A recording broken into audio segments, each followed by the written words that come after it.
Hola queridos estudiantes, les habla José Infante, yo soy el profesor de Ciencias Naturales del Colegio de Adultos Renacer.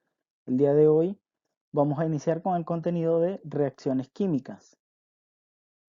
Bien, una reacción química es un cambio profundo de la materia, es decir, cuando una o más sustancias forman otras sustancias, es decir, se transforman en otras diferentes, debido a que su composición y propiedades se modifican.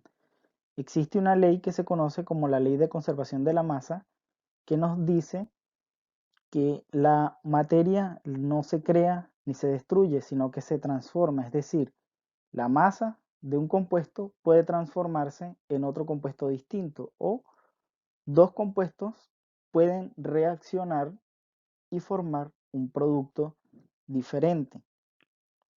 Con esto nos explican que la masa de los reactantes debe ser la misma cantidad de la formación del producto. Cuando dos compuestos reaccionan, forman nuevas sustancias. A estos compuestos se le llaman reactantes o reactivos y la sustancia que se forma se le conoce como producto. Ahora, para representar la ecuación química que represente verdaderamente una reacción, el mismo número y cantidad de átomos deben estar presentes de ambos lados de la ecuación química. Cuando se representa una ecuación química, esta se representa colocando los símbolos de los elementos y la cantidad de átomos que tienen. Quiere decir que cuando se tiene una ecuación química debe haber la misma cantidad de átomos de cada elemento de ambos lados, es decir, tanto de los reactivos como de los productos. Los reactivos se colocan generalmente del lado izquierdo y los productos se colocan del lado derecho. ¿Ven? En este caso, acá tenemos una reacción de la formación de amoníaco. ¿Sí? Aquí tenemos una ecuación química. Bien, en esta ecuación química nosotros vamos a realizar un balanceo de la ecuación, es decir, colocar la misma cantidad de cada elemento en ambos lados de la reacción. Bien, y existen dos métodos para esto. Son el método de tanteo y el método algebraico. El día de hoy vamos a estudiar el método de tanteo. ¿Sí? Con este método vamos a colocar en los coeficientes numéricos que se colocan del lado izquierdo del símbolo de cada elemento. A ese lugar se le conoce como coeficiente. Estos números que están debajo de los elementos en el nitrógeno y el hidrógeno se le conoce como subíndice. ¿Sí? Y en el amoníaco también es subíndice. Si nosotros vemos esta reacción química, nos vamos al primer paso. Lo primero que debemos observar o realizar es que verifiquemos que la ecuación esté balanceada. Es decir, que exista la misma cantidad de átomos de nitrógeno y de hidrógeno, tanto del lado izquierdo como del lado derecho. ¿Bien?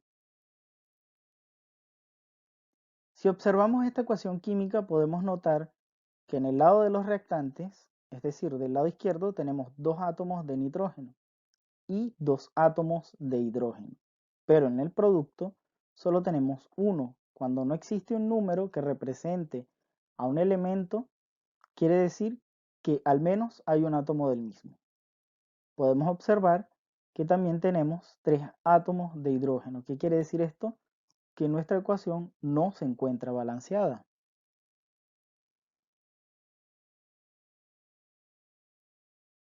Nos vamos al segundo paso. ¿Cómo nosotros vamos a hacer para ajustar la ecuación? Primero vamos a determinar la cantidad de átomos del nitrógeno que existe del lado de los reactantes. Es decir, si allí tenemos dos átomos de nitrógeno, podemos colocar en el coeficiente el número 2. Y este 2 va a multiplicar la cantidad de átomos del nitrógeno para igualar la cantidad en ambos lados. Sin embargo, este valor no solo multiplica el nitrógeno, sino también al hidrógeno. Quiere decir que el 2 también multiplica al 3. En el tercer paso podemos notar que en un principio no teníamos la ecuación balanceada al colocar el número 2 como coeficiente en el amoníaco, es decir, en el producto.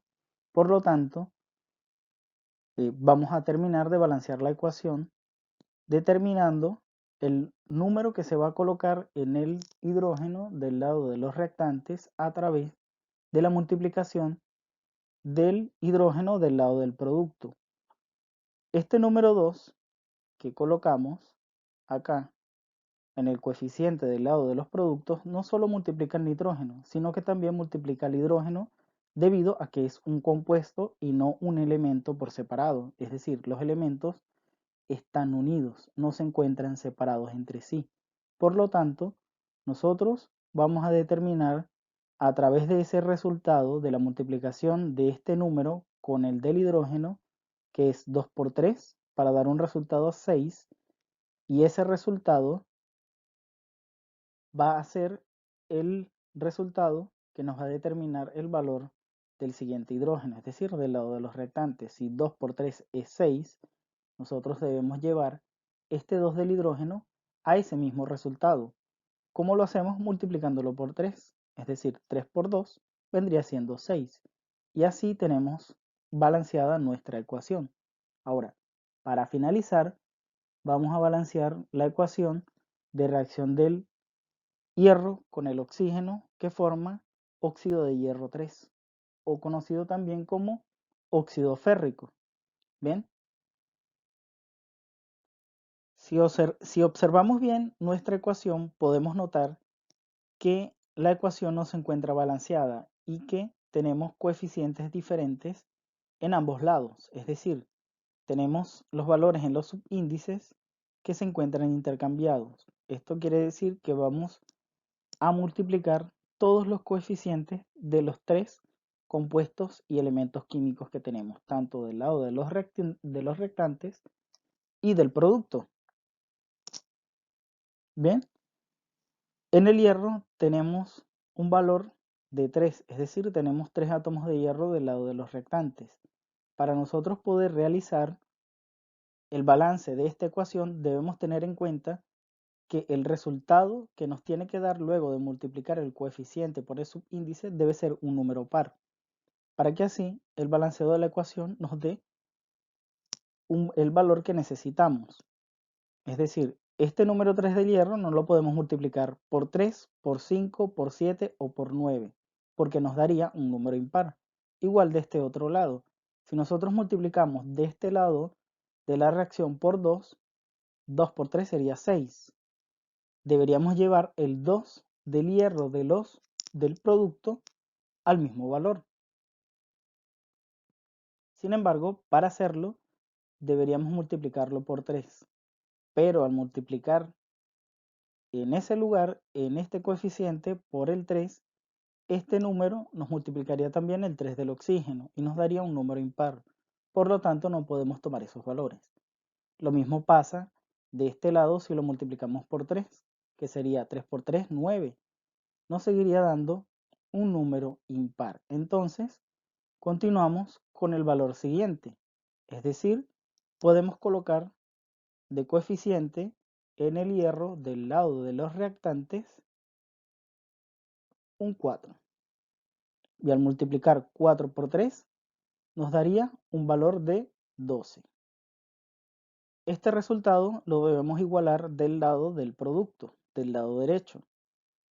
Si en el producto tenemos 2 átomos de hierro, deberíamos llevar el resultado que nos dio en este caso, en el producto, que nos dio un resultado de 12. Para este caso, vamos a multiplicar por un número que al multiplicarlo por 2 nos dé el mismo resultado. En este caso sería el número 6.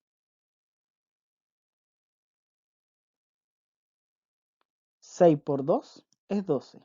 Es decir, que tenemos, en este caso, 12 átomos de hierro de ambos lados de la ecuación, tanto del producto como del reactivo. ¿Bien? Ahora bien, este número no solo nos multiplica al hierro, sino que también multiplica al oxígeno. Y 6 por 3 es 18.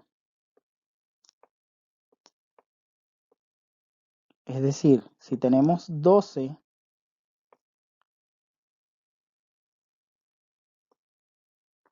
en el producto de hierro y tenemos 18, debemos llevar ese mismo valor del oxígeno al reactante. Es decir, vamos a multiplicar el número 2 del oxígeno por un número que de resultado nos dé 18. Y en este caso sería por el número 9.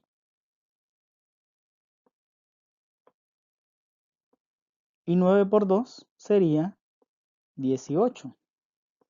Por lo que nuestra ecuación quedaría completamente balanceada. Y allí tenemos en ambos lados de la igualdad,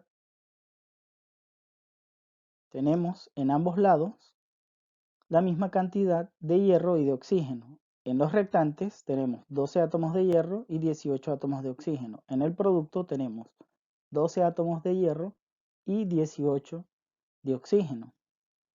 Ahora, tenemos nuestra ecuación completamente balanceada. Bien, esto es todo por hoy. Espero que tengan un excelente día. Los veremos en la próxima y que el producto de la masa por la aceleración los acompañe.